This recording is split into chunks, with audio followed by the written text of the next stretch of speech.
Ang opening scene ay nagtatampok sa magkaibigan na nag-aayos para sa kanilang biyahe sa Croatia. Nagplano silang umakyat ng matataas na bundok para sa isang memorable na adventure. Ang miyembro ng grupo ay sina Fred at Corinne na magkasintahan at manlalakbay, si Chloe na isang nurse, ang nobyo niyang si Loic at si Guillaume. Bago magsimula ang biyahe, tinanong ni Fred si Loic kung komportable siyang makasama si Guillaume. Nalaman na si Guillaume ang dating nobyo ni Chloe na may nararamdam pa rin sa kanya. Sinabi ni Loic na okay lang kahit maaring subukan ni Guillaume na itulak siya palayo sa bangin at nagsimula na ang grupo para sa biyahe. Pagkatapos magsaya sa ilang oras ng pagmamaneho, sila ay dumating sa simula ng kanilang hike, lamang upang malaman na ito ay sarado gamit ang matarik na bundok. Bukod dito, may paunawa na ang lugar ay hindi ligtas para sa hiking. Gayunpaman, umakyat si Fred, ang matagal ng mountaineer, sa matarik na bato, at kinukumbinsi ang iba na tumawid sa rails. Naglagay siya ng lubid, harness at mga kawit para sa iba na sumunod sa kanyang hakbang. Tinatakot si Loic na walang karanasan, ngunit pinatibay siya ni Chloe na magpatuloy. Habang naghihintay sa kanya na dumating, nakikipag-usap si Guillaume kay Chloe. Ipinapahayag niya ang kasiyahan sa pagkikita matapos ang matagal na panahon at nagtatanong sa kalagayan nito. Natutuklasan natin na si Chloe ay labis na naghihirap sa guilt at trauma dahil siya ay aksidenteng nakapatay ng isang batang pasyente habang ginagamot. Sinabi niya na siya'y maayos na nakabubuti at optimista siya na ang pag-akyat na ito ay magpapalakas pa sa kanya. Sa pag-unlad ng kanilang paglalakbay, napagtanto nila na ang daan ay hindi madali tulad ng inaasahan. Matapos ang ilang panahon ng pag-akyat, natagpuan ng grupo ang isang lumang tulay ng pagsuspinde na kailangang tawirin upang marating ang kabilang panig. Si Fred ang nangunguna at sinusundan siya ni Guillaume, at saka si Chloe. Pero pagdating kay Loic, siya ay naparalisa sa takot na nagdudulot sa kanya na huminto sa gitna. Nakita ito, sinubukan ni Corinne tumulong, ngunit pinigilan siya ng nobyo dahil di sapat ang lakas ng tulay para sa tao. Pinuri ni Chloe si Loic sa paglapit at kung paano siya nakarating sa kabilang dulo. Ngunit sa kanilang di pag-alam, ang tulay ay malapit ng bumigay. Sa wakas nakarating si Corinne sa tulay. Habang siya'y papalapit sa gitna, ang lumang tulay ay biglang nagkabali at biglang gumuho. Iniwan siya na nakasabit sa tali. Dahil sa pagmamadali, isinagad ni Fred ang lubid at hinila siya papunta sa kaligtasan. Siya ay nasagip ilang sandali bago masira ang mga lubid. Dahil sa nawalang tulay, napagtanto ng grupo na hindi sila makakabalik bagaman ito lang ang daan, si Loic ay nataranta at lumabas. Frustrasyon kay Fred, sinisisi siya sa pagdala sa kanila sa isang saradong daan.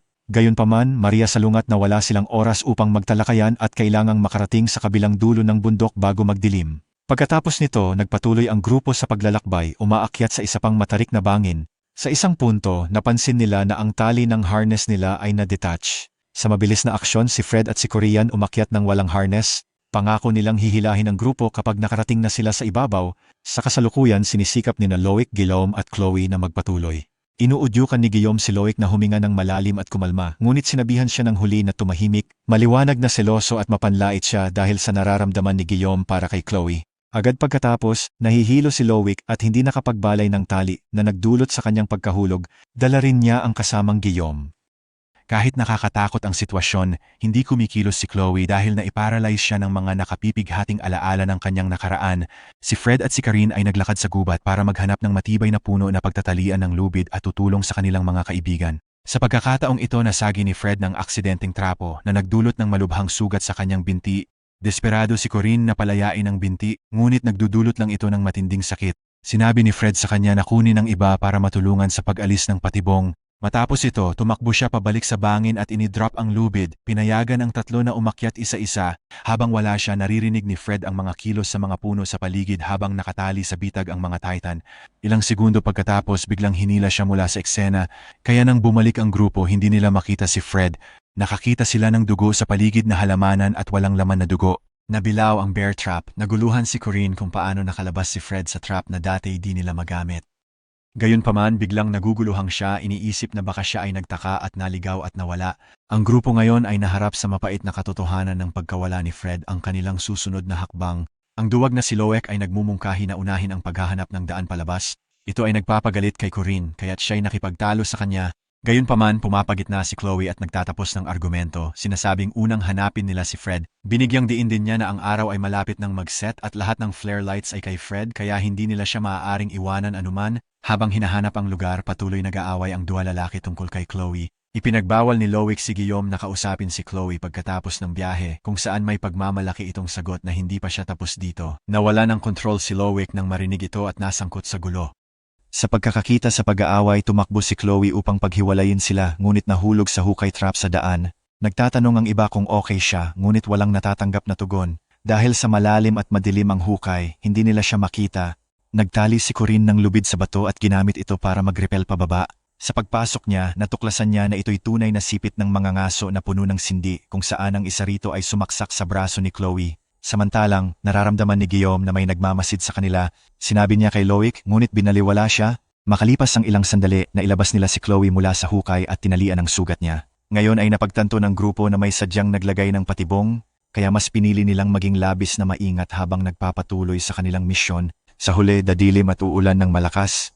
Napapagod si Corinne at nawawalan ng pag-asa, ngunit pinapalakas siya ni Chloe. Pinauubaya sa kanya na magpatuloy, naniniwala sila na mas madaling hanapin si Fred kung magkakalat sila, ngunit sabay-sabay silang natatakot na mag-isa. Bilang resulta, sila ay nagtatalian gamit ang parehong lubid upang hilahin ito sakaling mga ilangan ng tulong.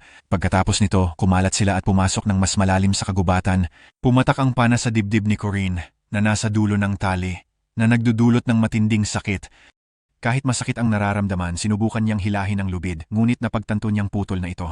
Sa kabutihang palad, si Chloe ay nagulat sa kanyang sugat, agad siyang nagmadaling tulungan, ngunit bago niya ito maabot, biglang hinihila at inaawit si Corinne ng isang hindi nakikitang nilalang. Distraught, Chloe pumili na habulin siya. Iniipit siya ni Loic at Yum, sinasabi na hindi ligtas para sa kanila na magtungo pa sa mas malalim. Ang tris na titirang miyembro ng grupo ay umupo sa ilalim ng puno o sandali para kalmahin ang sarili. Sa panahong ito, iginiit ni Loic na iwanan sina Fred at Corinne at maghanap ng paraan upang makalabas. Sa pagkakataong ito, sumang-ayon ang mga miyembro ng grupo at nagsimula ang trio sa kanilang paglalakbay matapos huminto ang ulan. Habang nagpapatuloy sila, nakakita sila ng kubo sa gubat at agad na pumasok para maghanap ng tulong, ngunit sa loob sila'y sinalubong ng nakababahalang tanawin. Isang hubad at duguan si Fred na nakahiga sa mesa. Sinubukan ni Chloe na iligtas siya, ngunit dumaan siya sa pinakamasamang pagpapahirap, pagsisikap ng gagamba. Namatay siya ng maaga dahil sa pagkabigla at pagdurugo. Nag-breakdown si Chloe at inalok ni Guillaume ng pagsasayang panahon habang tinakpan ni Loic ang katawan ng kumot. Ipinaalam ni Loic na mas mabuting umalis sila, baka bumalik agad ang salarin. Gayunpaman, iginiit ni Guillaume na hanapin nila, magdala ng supply bago lumakad. Habang naghahanap sa kaba, natagpuan ni Guillaume ang lihim na pinto patungo sa basement. Habang siya ay bumababa, siya ay nakakaranas ng nakababahalang tanawin ng mga tropeyo ng hayop at lalo na tao. Umikot ang mga ulo mula sa kisame. Sa kabila ng takot, patuloy siyang naghahanap ng gamit nang makita ang pangalan na Anton na nakasulat sa pader. Sabi ni Guillaume, pag-aari ng mga ngaso na si Anton ang kubo. Di nagtagal, natagpuan niya ang supply na bag at kaagad siyang lumabas kasama ito, ngunit biglang lumitaw si Loic sa tuktok ng hagdanan at humarang kay Guillaume. Sa daan, kinuha niya ang supply bag at sinipa siya pabalik sa basement, pinatulog sa kanya. Inggit kay Guillaume dahil mas malapit ito sa kanyang girlfriend, isiniilid ni Loic siya sa basement at bumalik kay Chloe. Sa pagsisikap na kumbinsihin siya na umalis, sinabi ni Loic na sinusubukan siyang iwasan ni Guillaume, iwanan ng dalawa. Gayunpaman, hindi naniniwala si Chloe sa kanya at tumatangging iwanan ng isa pang kaibigan. Sa gitna ng kanilang pagtatalo, dumating si Anton sa kubo na may bangkay ni Corinne. Sinuntok niya si Chloe bago tumakbo patungo kay Loic. Matinding labanan sa pagitan ng dua lalaki, malinaw na nahihirapan si Loic sa depensa. Maya nagising si Chloe at tumulong sa kanyang nobyo. Ngunit nang magtagumpay siya sa pagkakuha ng bentahe laban kay Anton at humiling ng tulong sa kanyang nobyo, tumakas si Loic ng may ilaw na pailalim, iniwan siya na mamatay. Bilang resulta, si Chloe ay madaling napapabagsak at napapatumba ng mga ngaso, makaraan ng ilang sandali. Siya ay nagkamalay at natagpuan ang sarili na nakakadena sa pader sa ilalim ng hagdanan kasama si Guillaume, ang duwag na pumipilit palayain ang sarili mula sa pagkakapiit habang inuukit ni Anton ang katawan ni Fred. At isang punto malapit nang makatakas si Chloe mula sa kanyang mga tanikala, ngunit bumalik si Anton at dinala siya sa itaas upang patayin. Sa kabilang dako, naubusan ng paputok si Loic habang tumatakbo sa kagubatan, walang mapuntahan. Sa basement, nakapagawat sa tanikala si Guillaume, subalit nang lapitan si Chloe, nakita niyang nakasara ang pinto. Dahan-dahang lumapit si Anton kay Chloe na may kutsilyo, ngunit bago siya makagawa ng pinsala, dumating si Loic at inatake siya gamit ang bato. Pagkatapos nito, si Anton na galit ay kumuha ng kaniyang crossbow at hinabol si Loic papunta sa gubat. Ang pagpapansin ay nagbibigay kay Chloe ng oras upang makalaya pati si Guillaume. Gusto nitong tumakas, ngunit tinatangi ni Chloe ang kanyang nobyo, ang kanyang walang kwentang nobyo. Samantala, binaril ni Anton ang pana sa binti ni Loki na nagdulot sa kanya ng pag-iyak sa sakit, ngunit sa kabila siya, matapang na bumangon at nakipaglaban sa salarin. Sa gitna ng pagtatalo, nagtipon si Loix ng lakas upang alisin ang arrow mula sa kaniyang binti at saksakin si Anton. Saka siya pumalo sa magnanakaw ng ilang beses gamit ang bato bago umakyat palayo sa kanya. Ngunit sa kasamaang palad ay nadulas siya mula sa gilid ng bangin. Iniwan siyang nakatangay sa hagdang gilid ng bangin. Si Anton ay sumusubaybay sa kanya mula sa layo, nawala sa paningin. Makalipas ang ilang sandali, dumating si Chloe at Guillaume at inabot ang kamay upang siya'y tulungan bumangon. Bagaman una siyang pumili na tulungan siya, si Guillaume ay agad na napuno ng galit at pagkadismaya sa mga ginawa sa kanya ni Louis noon. Bilang resulta, siya ay parabang hindi sinasadyang iniiwanang mahulog ito sa kamatayan. Tinawag ito. Umiiyak si Chloe sa umaga sa pagkamatay ng boyfriend habang sinisikap pag-aanin ni Guillaume ang kanyang nararamdaman sa yakap. Si Anton ay pumutok ng isang arrow ng crossbow. Sa ulo ni Guillaume, anong siya kaagad? Ngayon, puno ng galit at paghihigante, tumatakbo si Chloe kay Anton na may kutsilyo, nagre-resulta sa matinding labanan. Nagmamadaling kinuha ni Anton ang dokumento at lumapit, ngunit bigla siyang tinawag ni Chloe at pinaalis.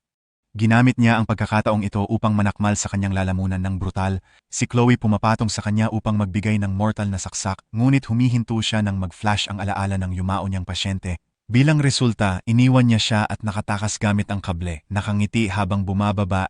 Gayunpaman, ang banta ay hindi pa naalis. Kinuha ni Anton ang kutsilyo at nagmadali patungo sa kable. Habang bumababa si Chloe, narinig ang malakas na tunog ng pagputok at naglaho ang screen, senyales na nagawa ni Anton putulin ang kable. Ang filman, natapos sa pahayag na ang natagpuan lang ay ang katawan ni Lowich, habang sina Fred, Korean, Guillaume at Chloe ay nawawala pa rin. Bukod dito, ang batang si Anton na nakuha noong Shanu 0027Y, 5 taong gulang, ay hindi pa rin nakikita sa parehong lugar. Maraming tao ang nawawala taon-taon nang walang anumang paliwanag.